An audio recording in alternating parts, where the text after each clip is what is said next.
আসসালামু আলাইকুম এভরিওয়ান। সবাইকে স্বাগতম জানাচ্ছি বুয়েটেক্স আইআইটি সিরিজের আজকের ভিডিওতে। অনেকদিন পরে হাজির হলাম এই সিরিজ নিয়ে। আবার আমরা শুরু করব ধীরে ধীরে এক এক করে বিভিন্ন আইআইটির প্রশ্ন সলভ করা। সেটা হচ্ছে যেই মেইন হোক বা যেই অ্যাডভান্সড হোক, যেগুলো আমাদের লেভেলের জন্য দরকার, সেগুলো আমরা এক এক করে সলভ করার চেষ্টা করব। তো আজকের টপিক হচ্ছে কাজ, শক্তি ও ক্ষমতা, এই চ্যাপ্টার। এবং আমরা অলরেডি এর আগে দুইটা প্রবলেম কিন্তু সলভ করে ফেলেছি এই চ্যাপ্টারের মধ্যে। আজকে থার্ড যে প্রবলেম সেটা দেখব। এই প্রবলেমটা খুবই ইজি একটা প্রবলেম। আমার আসলে উদ্দেশ্য মেইনলি আজকে সেটা হচ্ছে এই টপিকটা তোমাদেরকে বোঝানো। খুবই ইজি, 1-2 লাইনের ম্যাথ। এটা হয়তো বা আইআইটি লেভেলের কোয়েশ্চেন না, খুব অ্যাডভান্স লেভেলের কোয়েশ্চেন না, খুবই সিলি একটা প্রশ্ন। কিন্তু এটার জন্য বেসিক যে যতটুকু আইডিয়া থাকা দরকার সেটা আমি আজকে তোমাদেরকে বোঝানোর ট্রাই করব। এই জন্যই এত সহজ একটা প্রশ্ন আজকে সিলেক্ট করা। অনেকে হয়তো তোমরা ভাবতে পারো যে এত সহজ প্রশ্ন নাও আসতে পারে, বাট অ্যাকচুয়ালি বিভিন্ন এমসিকিউ বা রিটেন কোয়েশ্চেনে এই টাইপের প্রশ্ন আমাদের সিলেবাসে আসার মতো একটা জিনিস। এই কারণে সহজ হলেও এটা নিয়ে আজকে আমি একটু ডিসকাস করব। তো চলো প্রথমত আমরা প্রশ্নটা একবার পড়ে নিব যে কি বলা আছে, সেই মোতাবেক আমরা পরবর্তীতে একটু কনসেপ্ট বুঝে দেন সলভ করার চেষ্টা করব। দেখো, এই যে প্রশ্নটা এখানে বলা আছে কি, a uniform chain of length L and mass M. একটা সুষম চেইন আছে। দেখো, টেবিলের উপর রাখা একটা চেইন আছে, চেইনকে রেখেছি আমি। এই চেইনের একটা ভর দেয়া আছে, সেই ভর এম। টোটাল চেইনটার ভর ক্যাপিটাল এম। এবং এই যে টোটাল লেংথটা, সেই লেংথটা capital L, lying on a smooth table. একটা টেবিলের উপর পড়ে আছে, অর্থাৎ শোয়ানো আছে। এবং সেই টেবিলটা কি স্মুথ একটা টেবিল, অর্থাৎ কোনো ধরনের ফ্রিকশন এখানে তোমার আসবে না, কোনো ধরনের ঘর্ষণ আসবে না। একটা মসৃণ তলের উপর, টেবিলের উপর পড়ে আছে। অ্যান্ড ওয়ান থার্ড, এটা important, one third of its length is hanging vertically. অর্থাৎ এই যে টোটাল যে লেংথটা আছে, এল যেটাকে আমরা বলছি, এই টোটাল লেংথটার মধ্যে ওয়ান থার্ড অর্থাৎ L/3 যে অংশটুকু, এই অংশটুকু অ্যাকচুয়ালি এখানে ঝুলে আছে নিচের দিকে, এই জায়গায়। ঠিক আছে, এই জায়গায় ঝুলে আছে L/3 অংশ। বাকি যে পার্টটুকু সেটা টেবিলের উপরে রাখা আছে। এরপর কি বলেছে, of it, one third of its length is hanging vertically down over the edge of the table. টেবিলের একটা কর্নারের সাথে, একটা প্রান্তের সাথে ঝুলে আছে। ইফ জি ইজ অ্যাক্সেলারেশন, যদি জি অ্যাক্সেলারেশন ডিউ টু গ্র্যাভিটি হয়, অর্থাৎ অভিকর্ষ ত্বরণ হয়, তাহলে find the work required to pull the hanging part on the table. Find the work required মানে কাজের মান বের করতে বলেছে। যদি তুমি যতটুকু অংশ ঝুলে আছে, এখানে হ্যাং হয়ে আছে, এটাকে তুমি টেনে উপরের দিকে উঠাতে চাও, অর্থাৎ টেবিলে উঠাতে চাও, তাহলে তোমাকে কি পরিমাণ কাজ করতে হবে সেটা আমার বের করার মেইনলি টার্গেট। এই কথাটাই বাংলায় তোমাদের সুবিধার জন্য আমি লিখে দিয়েছি প্রশ্নটা। দেখো, প্রশ্নটা খুবই সহজ, এক লাইনে অঙ্কটা করা পসিবল, আমরা এক লাইনেই করব। বাট তার আগে এই টাইপের জিনিসগুলোর একটু কনসেপ্টটা ভালো মতো একটু বুঝে আসি। চলো একটু কনসেপ্ট নিয়ে আলোচনা করি। সেটা এই কনসেপ্টটা কোন টপিকের আন্ডারে পড়েছে। যারা তোমরা এইচএসসি 25 ব্যাচ বা 26 ব্যাচ, তারা অলরেডি হয়তো পড়ে ফেলেছো। 26 ব্যাচ হয়তো বা কোনো কোনো কলেজে পড়ানো হয়ে গেছে অলরেডি। বাট ভবিষ্যতে যারা ব্যাচ আসছো, যারা কাজ, শক্তি, ক্ষমতা চ্যাপ্টার প্রথমবার পড়ছো, তাদের জন্য এই টপিকটা গুরুত্বপূর্ণ। আদারওয়াইজ বাকি সবাই তোমরা এই জিনিস অ্যাকচুয়ালি জানো। কি জিনিসটা আমি আলোচনা করবো, দেখো তো। আমাকে যদি বলা হতো যে একটা ছোট্ট একটা বল আছে তোমার কাছে, একটা ছোট্ট একটা বল আছে, এই বলটাকে তুমি ভূমি থেকে, এটা তোমার ভূমি, ঠিক আছে, এটা আমার ভূমি, এই আমার বল। এই বলটা ভূমিতে ছিল, মাটিতে ছিল। আর মাটিতে থেকে আমি একটা উচ্চতায় নিয়ে যাব, ছোট্ট একটা বল, ছোট্ট একটা বস্তু। তুমি করবো কি, ছোট্ট বস্তুটাকে আমি এখান থেকে উঠিয়ে নিয়ে যাব একটা উচ্চতায়। এই উচ্চতা ধরলাম আমি এখানে, এখান থেকে শুরু করে এই উচ্চতাটা আমার, আমি ধরলাম এইচ। এইচ। এখন দেখো, এম ভরের একটা বস্তু যে একটু আগে ভূমিতে ছিল, তাকে আমি এইচ উচ্চতায় নিয়ে আসতে যদি চাই, আমাকে যদি বলা হয় কি পরিমাণ কাজ হবে এখানে বের করো, কাজের মান আমরা কি বের করি, নর্মাল হবে এটুকু উঠানোর জন্য আমি কি পরিমাণ বল প্রয়োগ করলাম, এবং তার জন্য আমার সরণ কতটুকু হলো, এই বল এবং সরণের যে গুণফলটা, সেটাকে আমরা কাজ বলি। তো সেখান থেকে আমরা বলতে পারি যে কাজ সমান বল গুণন সরণ, যেখানে বলের ভ্যালু mg, তাহলে mg এইচ তোমার কাজের ভ্যালু হবে। তো খুবই সিম্পল, এতটুকু জিনিস তো আমরা সবাই জানি, এটা নিয়ে কারো কনফিউশন থাকার কথা না যে কাজের মান আমরা এভাবে বের করতে পারি। প্রশ্ন এই যে বস্তুটা, যে বস্তুটা আমি এখানে নিয়েছি, এই যদি সাইজ একটু বড় হতো, ছোট্ট একটা ক্ষুদ্র যদি কণা না হতো, একটা বড় আকারে যদি বস্তু হতো, এই বস্তুকে এক জায়গা থেকে অন্য জায়গায় যখন তুমি নিয়ে যাব, তখন তার প্রত্যেকটা কণার সরণ কিন্তু সেম না। এক একটা কণা এক এক দূরত্ব অতিক্রম করে এক জায়গা থেকে অন্য জায়গায় যায়। তার সবচেয়ে সহজ উদাহরণ তোমরা হচ্ছে বিভিন্ন তোমাদের ম্যাথ বইয়ে হচ্ছে ফিজিক্সের অনেকগুলো প্রবলেম সলভ করেছে। এরকম একটা কমন একটা প্রশ্ন থাকে যে একটা ইট এভাবে শোয়ানো আছে, এই ইটটাকে করলাম কি আমি, এই ইটটাকে হচ্ছে আমি শোয়ানো থাকা অবস্থায় আমি হচ্ছে একে দাঁড়া করিয়ে দিলাম, অর্থাৎ এটাকে হচ্ছে আমি দাঁড়া করালাম করলাম, ঠিক আছে। এভাবে আমি শোয়ানো একটা ইটকে আমি যদি ভূমির থেকে দাঁড়া করিয়ে ফেলি, তাহলে আমাকে কি পরিমাণ কাজ করতে হবে। আমার পজিশন ছিল 1 নম্বরে এই জায়গায় ছিল প্রথমে, এটা হচ্ছে ইনিশিয়াল পজিশন আমার, এবং ফাইনালি আমি হচ্ছে একে এই জায়গায় নিয়ে আসলাম। তাহলে আমাকে কৃত কাজের ভ্যালুটা কত। এখানে তো অবশ্যই কৃত কাজ হয়েছে। কেন হয়েছে খেয়াল খেয়াল করো তো। তুমি এই লেয়ারে, এটা কিন্তু একটা বড় একটা বস্তু, এই বস্তুটার মধ্যে একটা ছোট্ট একটা কণা না, যে তোমার হচ্ছে প্রত্যেকটা কণা সেম পরিমাণ দূরত্ব অতিক্রম করতেছে। এখানে একটু খেয়াল করো, এই কর্নারে, এই ইটের এই কর্নারে যে বিন্দুটা ছিল, সেই বিন্দুটা আগে ছিল এতটুকু উচ্চতায়, বাট এখন কিন্তু সে এত বড় উচ্চতায় চলে গেছে। তার মানে যখন তুমি এই জিনিসটাকে রোটেট করে দিবে, এই কণাটা যেটা হচ্ছে এই মাথায় ছিল, সে কিন্তু এখন এই মাথায় উঠে গেছে। দেখো তো, এর যতটুকু সরণ, বাকিদের সরণ কি সেম? বাকিদের সরণ একটু খেয়াল করো, তাহলে বুঝতে পারবে। এই জায়গায় যে বিন্দুটি আছে, আমি একটু মার্কিংটা অন্য কালার দিয়ে করি। মনে করো এই জায়গায় যে বিন্দুটি আছে, সে আগে ভূমিতে ছিল, যখন তুমি এটাকে রোটেট করে এদিকে করে দিবে, সে এখনো ভূমিতেই আছে। যখন বড় কোনো বস্তু নিয়ে আমি ডিল করি, তখন সমস্যাটা এই জায়গায় হয় যে এই বস্তুগুলোর প্রত্যেকটা কণা সেম দূরত্ব অতিক্রম নাও করতে পারে। তো সেই ক্ষেত্রে আমি কিভাবে কাজের ভ্যালুটা বের করব? আমার কাজের মান বের করার জন্য আমার বল তো লাগবেই, তার পাশাপাশি আমার কিন্তু সরণটাও লাগবে। বাট এখানে দেখতে পাচ্ছি যে এই নিচের কণাটি এখনো নিচেই আছে, তার মানে তার কোনো সরণই হয়নি। সে আগেও ভূমিতে ছিল, ওঠানোর পরেও ভূমিতে আছে। বাট এই যে কণাটা যেটা হচ্ছে এতটুকু উচ্চতায় ছিল, সে কিন্তু এই জায়গায় না এসে এখন উপরের দিকে উঠে গেছে, তার মানে এর একটা সরণ হয়েছে। এখানে আমি জাস্ট 2টা কণার কথা বললাম, এখানে আরো হাজার হাজার কণা আছে না? প্রত্যেকটা প্রত্যেকটা বিন্দু এক একটা কণা এক এক রকম সরণ ঘটবে যখন সে এই পজিশন থেকে আমি যখন ওকে অন্য একটা পজিশনে নিয়ে যাব।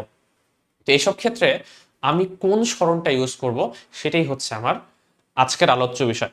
মেইনলি আমরা যেটা করি সেটা হচ্ছে যে কোনো একটা বস্তু, তুমি মনে করো এই বস্তুটা কল্পনা করো, যে কোনো একটা বস্তুর আমরা কিন্তু ভরটা একটা বিন্দুতে হচ্ছে জমা হয়ে আছে বলতে কল্পনা করে নিই। এই বিন্দুটাকে আমরা বলি কি ভর কেন্দ্র। মনে করো তুমি যদি এই বস্তুটাকে ব্যালেন্স করতে চাও, মোটামুটি এর ওজনটা জায়গায় জায়গায় থাকে, সেটাকে আমরা ভার কেন্দ্র বলি। তো এই যে ভার কেন্দ্র কোন জায়গাটাতে আছে, সেটা হচ্ছে আমার এক আঙ্গুলটা, আমার আঙ্গুলে যদি হচ্ছে যেই বিন্দুটাতে রাখলে এই টোটাল ভরটা হচ্ছে ব্যালেন্সড হয়ে যাচ্ছে, সেটাকে আমরা তার ভার কেন্দ্র বলি। তো একটা সুষম বস্তুর ক্ষেত্রে যার হচ্ছে সব জায়গায় ভর সেম এবং সুষম আকৃতির, যেমন এটা একটা আয়তাকার টাইপের একটা বা ঘনবস্তু আকারের একটা ইট এঁকেছি, ইট কি একটা ঘনবস্তুর মতো। এবং যদি আমি সুষম কল্পনা করি, সুষম মানে কি? সুষম মানে এরকম যে সব জায়গায় হচ্ছে সেম পরিমাণ জিনিসপত্র আছে। এমন না যে আকার সেম হলো এই পাশে একটু ভারী, এই পাশে একটু কম কম ভারী, এরকম হতে পারে। ইট তৈরি করতে গিয়ে হচ্ছে তুমি মনে করো মাঝখানে একটু ফাঁকা পড়ে গেছে, মানে মাটি যায় নাই। তাহলে মাটি যদি না যায়, এখানে যদি ফাঁকা থাকে এই অংশটা, তাহলে এখানে হচ্ছে মাটির পরিমাণ কম, তাহলে আলটিমেটলি এই জায়গায় কি একটু কম ভর হবে, এই পাশে একটু ভরটা বেশি হবে, কারণ এখানে ফাঁকা নাই। তো এরকম যদি না হয়, একেবারে যদি সুষম বস্তু হয়, তাহলে ধরে নেওয়া হয় যে তার যে জ্যামিতিক যে মধ্যবিন্দু, জ্যামিতিক মধ্যবিন্দু বলতে আমি যদি এই কর্নার গুলোকে হচ্ছে যুক্ত করি, আমি যদি এই বস্তুটার কর্নারটাকে যুক্ত করি, তাহলে তারা যেই পয়েন্টে মিলিত হচ্ছে, তার তারা যেই পয়েন্টে মিলিত হবে, এটাই হচ্ছে তার জ্যামিতিক মধ্যবিন্দু। এবং এই মধ্যবিন্দুটাই হচ্ছে তার অ্যাকচুয়ালি ভার কেন্দ্র, বা ইংলিশে বলা হয় সেন্টার অফ গ্র্যাভিটি, সংক্ষেপে বলা হয় সিজি।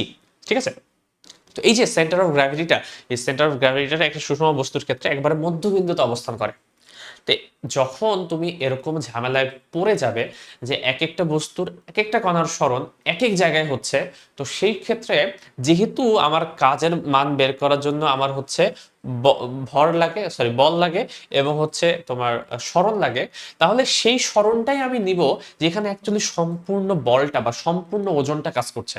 তো সম্পূর্ণ ওজনটা কাজ করে এই বিন্দুটাকেই তো আমরা হচ্ছে সিজি বা সেন্টার অফ গ্র্যাভিটি বলি। তাহলে এইসব ক্ষেত্রে আমরা হচ্ছে প্রত্যেকটা বিন্দুর আলাদা আলাদা ভাবে সরণ বের না করে, সবগুলোকে যোগ যোগ করে গড় না করে আমি একটা কাজ করতে পারি, সেটা হচ্ছে এর এই বস্তুটার সেন্টার অফ গ্র্যাভিটি আগে কোথায় ছিল, এবং তার অবস্থান স্মরণ করানোর পরে, সরিয়ে দেওয়ার পরে তার সেন্টার অফ গ্র্যাভিটিটা কোন জায়গায় শিফট হয়ে গেল, এই যে যতটুকু সে শিফট হয়ে উপরের দিকে বা নিচের দিকে নামছে, এটাই হচ্ছে আমার ভার কেন্দ্রের সরণ, এবং সেই সরণটাকে আমরা হচ্ছে এই জায়গায় ইউজ করব। আশা করি বুঝতে পারা গেছে ভারকেন্দ্র সরণ নেওয়ার কারণটা কি। কারণ আলটিমেটলি বস্তু যে ভার, ভার মানে কি ওজন, ওজন অ্যাকচুয়ালি কি ভার কেন্দ্রেই থাকে, অর্থাৎ এমজিটা যেই জায়গায় আছে সেই জায়গাটার সরণটা কতটুকু সেটা আমি এই জায়গায় বসাবো। এটাই হচ্ছে মেইন কনসেপ্ট। তো সেটাই আমি করব যে অ্যাকচুয়ালি আগে তোমার ভার কেন্দ্র ছিল এই জায়গায়, আমি কল্পনা করে নিই, একটু দূরত্ব হিসাব করে নিই, যে আমি ধরে নিচ্ছি যে এখান থেকে এখান পর্যন্ত দূরত্বটা হচ্ছে এ, আর এখান থেকে এইখান পর্যন্ত দূরত্বটা হচ্ছে বি। তো সেটাই যদি হয়, আগে ভার কেন্দ্রটি কি একবারে মিডল পয়েন্টে ছিল, তার মানে ভার কেন্দ্রের যে আগের উচ্চতাটা সেটা অ্যাকচুয়ালি এখান থেকে a/2 দূরত্বে। সেম ভাবে যখন তুমি এটাকে উঠিয়ে উপরের দিকে নিয়ে গেলে, তখন ভার কেন্দ্রটা কোথায় চলে এসেছে? ভার কেন্দ্রটা চলে এসেছে অ্যাকচুয়ালি একবারে মিডল পয়েন্টে, এই জায়গায়। তাই না? আলটিমেটলি ভার কেন্দ্র চেঞ্জ হয়নি, কিন্তু শিফট হয়ে যেটাকে নিচে ছিল সেটা উপরের দিকে চলে এসেছে। এবং এই দূরত্বটা কত? এই দূরত্বটা হচ্ছে বি এর অর্ধেক, অর্থাৎ b/2। তাহলে তুমি বলতে পারবে কৃতকাজ সমান, কৃতকাজ সমান এম জি ইন্টু ভার কেন্দ্র কতটুকু উপরে উঠে গেল। তো ভার কেন্দ্র আগে ভূমি থেকে a/2 দূরত্বে ছিল, এখন ভার কেন্দ্র ভূমি থেকে b/2 দূরত্বে। তাহলে আলটিমেটলি তোমার যে উচ্চতাটা সে গেইন করলো, সে উচ্চতাটা কতটুকু? তুমি যদি এইখান থেকে একটা লাইন টানো, এই যে, আর এখান থেকে একটা লাইন টানো, তাহলে এতটুকু যে অংশটা, এটাই হচ্ছে তোমার ভার কেন্দ্রের সরণ বা এইচ। এটাকে আমি বলতে পারি এইচ সমান ভূমি থেকে উপরের উচ্চতা মানে b/2 মাইনাস ভূমি থেকে এই আগের সিজি এর উচ্চতা মানে a/2। তাহলে এইটাই যদি যদি হচ্ছে আমি একটু এখানে বসিয়ে দিই b/2 মাইনাস a/2, তাহলে এটাই হচ্ছে আমার কৃতকাজ নির্ণয়ের সূত্র। এই ক্ষেত্রে সহজ কথা, যখন কোন একটা বস্তু, আমি সামারাইজ করছি, যখন কোন একটা বস্তুর আকার এতটাই ছোট হবে যে তার প্রত্যেকটা কণা সেম পরিমাণ দূরত্ব অতিক্রম করছে, বা তুমি হচ্ছে এতটাই ছোট যে তুমি আসলে বাকিগুলোর মধ্যে দূরত্ব খুব একটা মেজার করতেই পারবে না, যেমন এই বস্তুটা খুব যদি ছোট হয় তাহলে এই নিয়ে কোনো সমস্যা নেই, এই বস্তুটা যতটুকু উচ্চতায় উঠেছে সেটাই তার সরণ হিসেবে লিখে দাও, কোনো সমস্যা নেই। বাট আকারে যদি বড় হয়, একটা বাল্ক যদি বস্তু হয়, তো সেই ক্ষেত্রে যখন তুমি একটা বস্তুকে এক জায়গা থেকে অন্য জায়গায় শিফট করবে, যখন এক একটা কণার সরণ এক এক রকম, তো সেই ক্ষেত্রে আমরা গড় সরণ নেই, বা এটাকে আমরা ভার কেন্দ্রের সরণ বলি, ভার কেন্দ্রের সরণ নেই। এবং ভার কেন্দ্রের সরণটা হিসাব করার জন্য কিভাবে করতে হয় সেই আমরা কনসেপ্ট একটা পড়লাম। তো এই কনসেপ্টটাকে ব্যবহার করি আজকে আমাদের যে ম্যাথটা দেওয়া আছে, যে একটা চেইনকে ওঠাতে কি পরিমাণ তোমাকে কাজ করতে হবে সেটা করবো। বাট তার আগে আমি হচ্ছে তোমাদের জন্য একটু অ্যানাউন্সমেন্ট করতে চাই, সেটা হচ্ছে আমরা এখন থেকে প্রবর্তন থেকে ইনশাআল্লাহ ভবিষ্যতে প্রত্যেক ব্যাচের জন্য একটা করে ইঞ্জিনিয়ারিং অ্যাডমিশন প্রাইভেট প্রোগ্রাম নামাবো। এবং অলরেডি হচ্ছে আমাদের এইচএসসি 25 ব্যাচের জন্য সামনে ক্লাস শুরু হবে এইচএসসির পরেই, বাট এখন থেকে তোমাদের প্রি বুকিং চলছে। আমাদের রেগুলার কোর্সের প্রাইস কিন্তু 1000 টাকা, বাট প্রথম 50 জনের জন্য আমরা মাত্র 750-তে হচ্ছে লিমিটেড একটা অফার রেখেছি, যাতে করে তোমরা হচ্ছে এনরোল করতে পারো। যারা আমাকে চেনো তারা তো চেনোই এই চ্যানেলের মাধ্যমে আমি কেমন পড়াই, তোমাদের যদি ভালো লাগে আমার পড়া, তাহলে অবশ্যই হচ্ছে যারা তোমরা এইচএসসি 25 ব্যাচের আছো তারা কিন্তু এখানে এনরোল করতে পারো। প্রি বুকিং অলরেডি চলছে। তো এর জন্য তোমাদেরকে যেটা করতে হবে www.proborton.org এই ওয়েবসাইটে একটু লগ ইন করতে হবে। সেখানে হচ্ছে সাইন ইন করার পর তোমরা হচ্ছে কোর্সটি দেখতে পাবে, এবং সেটা কিভাবে কিনতে হয় সেখানে একটা ভিডিও দেওয়া আছে, সেই ভিডিওকে ফলো করলে কিন্তু তোমরা হচ্ছে আমাদের এই কোর্সটিতে এনরোল করতে পারবে। তো আমি হচ্ছে ফিজিক্স সম্পূর্ণ পার্টটুকু আমি নিব, এবং আমার সাথে আরেকজন ইনস্ট্রাক্টর আছেন, উনিও হচ্ছে বুয়েট 13 ব্যাচের, উনি হচ্ছে ফিজিক্স ম্যাথ ক্লাসগুলো নেবেন। ঠিক আছে, তো এটুকু বলা ছিল।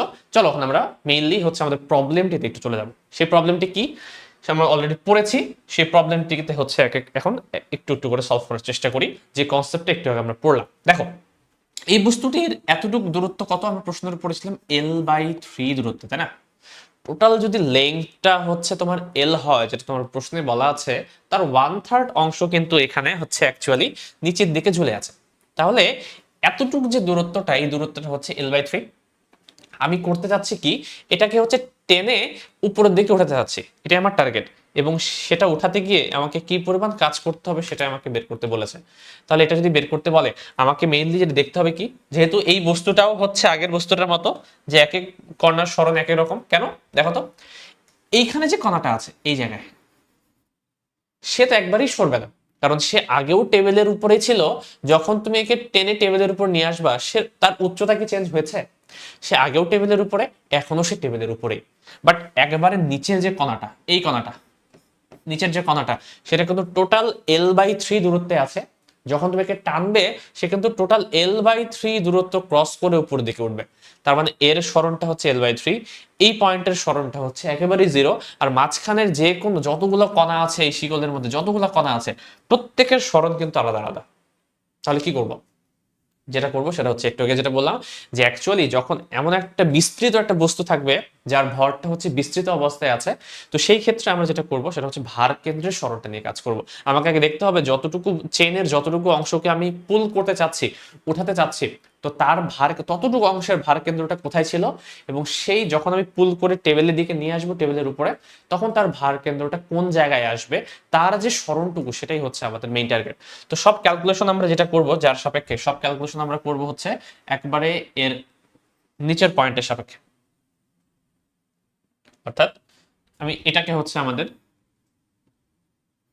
মেইন ভূমি ধরে নেই, এর সাপেক্ষে প্রত্যেকটা উচ্চতা আমরা হিসাব করব। আগে আমরা দেখব এই যে চেইনটুকু যতটুকু আমি টানতে চাচ্ছি তার হচ্ছে অ্যাকচুয়াল আগের ভার কেন্দ্রটা কোথায়। আমরা কি জানি ভার কেন্দ্র সবসময় কি থাকে, যদি কোনো সুষম বস্তু হয় তার ঠিক মিডল পয়েন্টে থাকবে, সুষম না হলে সেটা হচ্ছে হেরফের হতে পারে। সুষম বস্তু বলে দিস তোমাকে এখানে, কিন্তু দেখো দ্য ইউনিফর্ম চেইন বলা আছে। ইউনিফর্ম মানে হচ্ছে একটা সুষম চেইন যার সব জায়গায় ভরটা সমানভাবে বিস্তৃত। তো সেক্ষেত্রে আমি বলতে পারি যে এর যে তোমার অ্যাকচুয়াল ভারকেন্দ্রটা সিজিটা প্রাথমিকভাবে এর অর্ধেক লেংথে ছিল। অর্ধেক মানে কি, টোটাল লেংথটা যদি হচ্ছে L/3 হয়, তাহলে এতটুকু উচ্চতা হচ্ছে অ্যাকচুয়ালি হাফ অফ L/3, তাই না? মানে L/3 এর অর্ধেক, যেটাকে আমি বলতে পারি L/6 দূরত্বে। এখন যখনই তুমি এই চেনটাকে পুল করে উপরের দিকে নিয়ে আসবে, তখন হচ্ছে এটা কত উপরে চলে যাবে, এই জায়গায় চলে যাবে, তাই না? এই জায়গায় চলে যাবে, অর্থাৎ তার পরবর্তী, এটা হচ্ছে ইনিশিয়াল, তুমি বলতে পারো এটাকে HI, ইনিশিয়ালি সে কোথায় ছিল। আর H ফাইনাল কোথায় আসবে, ফাইনালি সে কোন জায়গায় থাকবে দেখো তো। সে আগে ছিল এই জায়গায়, যখন তুমি এটাকে টেবিলের উপরে উঠিয়ে নিয়ে যাবে তখন কিন্তু আলটিমেটলি সেটা কিন্তু L/L উচ্চতায় চলে গেছে, তাই না? তার মানে এই যে ভার কেন্দ্রটা যেটা আগে এই জায়গায় ছিল, সে কিন্তু শিফট করে এই জায়গায় উঠে যাচ্ছে। কারণ দেখো চেনটা যখন টেবিলের উপর থাকবে তখন ভার কেন্দ্রটা কোন জায়গায়, ভার কেন্দ্রটা একবারে টেবিলের উপরে। আর এখন ভার কেন্দ্রটা কোন জায়গায় ছিল, টেবিলের খানিকটা নিচে ছিল, তাই না? তো ভার কেন্দ্রটা কতটুকু উপরে উঠলো সেটা তো আমার মেইন টার্গেট, সেটা বের করা। তো ভার কেন্দ্রটা উপরের দিকে উঠলো, আলটিমেটলি এতটুকু দূরত্ব যদি L/6 হয়, এতটুকু দূরত্ব কত, সেম না L/6? তাহলে বোঝা যাচ্ছে যেটা, যে যেই বস্তুটার একটু আগে ঝুলে অবস্থায় ছিল, তো সেটার প্রাথমিক যে ভার কেন্দ্র সেটা হচ্ছে এখান থেকে শুরু করে এখান পর্যন্ত L/6 দূরত্বে। আর যখন তুমি টেনে একে নিয়ে আসবে, যখন সম্পূর্ণ টেবিলের উপরে উঠে যাবে, তখন অ্যাকচুয়ালি তার যে ভার কেন্দ্র সেটা টেবিলের উপরেই উঠে গেছে। তার মানে এই ভার কেন্দ্র যেটা আগে L/6 উচ্চতা নিচে ছিল, সেটা অ্যাকচুয়ালি উপরের দিকে উঠে এতটুকু সরণ ঘটবে তার। তাহলে এর জন্য ভার কেন্দ্রের সরণটা কত, ভার কেন্দ্রের সরণ আমি বলতে পারি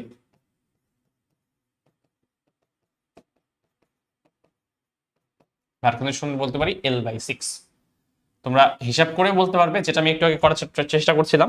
এটা বেটার হয় আরো, আমি আসলে এখানে না ধরে সব হিসাব যদি আমরা এর সাপেক্ষে করি তাহলে মানে বেটার হয়, বেশি ইজিয়ার হচ্ছে।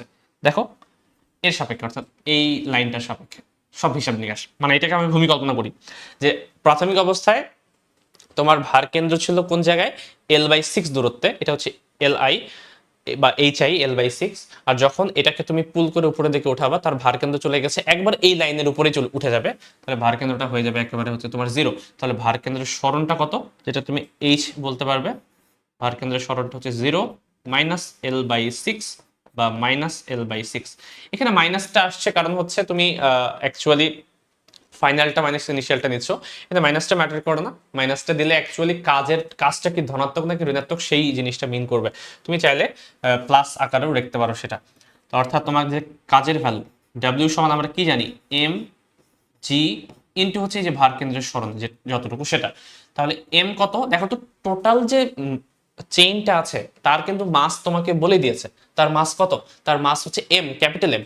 তার মাস হচ্ছে ক্যাপিটাল M যদি হয়, তাহলে শুধুমাত্র এতটুকু অংশের ভর কত হবে, যেহেতু এতটুকু দৈর্ঘ্য, এতটুকুর দৈর্ঘ্য হচ্ছে তোমার সম্পূর্ণ দৈর্ঘ্যটা হচ্ছে 1/3, তার মানে ভরটাও হয়ে যাবে তোমার 1/3। তাহলে m এর মান হবে অ্যাকচুয়ালি টোটাল যে চেন তার 3/1 ভাগ, জি তো বলাই আছে। আর এইচ এর জায়গায় আমি বসাবো এখন L/6। তুমি মাইনাসটা বসাতে পারো, না বসাতে পারো। মাইনাসটা বসাতে শুধুমাত্র বোঝাবে যে অভিকর্ষের বিরুদ্ধে তুমি কত কাজটা করছো। তাহলে এখান থেকে কাজের ভ্যালুটা বের হবে 1/18 এম জি এল, এই হচ্ছে কৃতকাজের সূত্র। তো তোমাকে যদি প্রশ্নে যখন অন্যভাবে যদি প্রশ্ন আসে, ভ্যালু দিয়ে যদি প্রশ্ন আসে, তোমাকে যদি বলা থাকে একটা চেনের ভর দেয়া আছে 100 গ্রাম, তার লেংথ দেয়া আছে হচ্ছে 1 মিটার, তার মধ্যে 1/3 অংশ হচ্ছে ঝুলে নিচের দিকে চলে আছে, তাহলে সেক্ষেত্রে আমাকে কৃতকাজের মান বের করলে কত হবে, তখন তুমি জাস্ট এই জায়গায় হচ্ছে সূত্রটা মানটা বসিয়ে দিলে হয়ে যাবে। বাট মুখস্থ করা দরকার নেই, এটা কিন্তু কনসেপচুয়াল, এই কনসেপ্টটা তোমাকে বুঝতে হবে। এখন এটাই হচ্ছে আমাদের ম্যাথটার প্রবলেম। বাট আমি তোমাদের জন্য একটা ম্যাথ রেখে যাচ্ছি। সেটা কি, প্রশ্নটা যদি এরকম হতো যে যতটুকু অংশ চেনের যতটুকু অংশ টেবিলের উপরে আছে ততটুকু অংশ নিচের দিকে নামাতে কি পরিমাণ কাজ হবে সেটা তোমাকে বের করে দেখাও, তাহলে তোমরা কিভাবে করবে এটা আমাকে কমেন্টে জানিও। আমি করলাম কি, L/3 অংশটা উপরের দিকে ওঠাতে কি পরিমাণ কাজ হবে। আর তোমাদের যদি আমি প্রশ্ন রেখে যাচ্ছি যে টেবিলের উপরে যতটুকু চেইন আছে সেই চেইনটুকুকে যদি আমি নিচের দিকে নামাতে চাই তাহলে কি পরিমাণ কাজ হবে, সেই কাজের ভ্যালুটা কি সেম আসবে 1/18 mgl নাকি অন্য কিছু আসবে, সেটা তোমরা আমাকে কমেন্টে জানিও। ঠিক আছে, তো এই হচ্ছে আজকের প্রবলেমটা। খুবই সিম্পল একটা প্রবলেম, বাট আমার কাছে মনে হয় কাজ শক্তি ক্ষমতা এই চ্যাপ্টারে ভালো করার জন্য, কৃতকাজ সম্পর্কিত জিনিসগুলো ভালো করার জন্য এই ছোট ছোট জিনিসগুলো তোমাদের জানতে হবে। তো আজকে ক্লাসটা আমরা এখানে শেষ করছি। আগামী ভিডিওতে আমরা নতুন কোনো প্রবলেম নিয়ে হাজির হব, এবং এখান থেকে সিম্পল থেকে শুরু করে আস্তে আস্তে ধীরে ধীরে আমরা অনেক বেশি কনসেপচুয়াল প্রবলেমের দিকে আগাবো, যেটা আমরা অলরেডি আগে করেছি। তো এই পর্যন্তই রাখছি। আসসালামু আলাইকুম।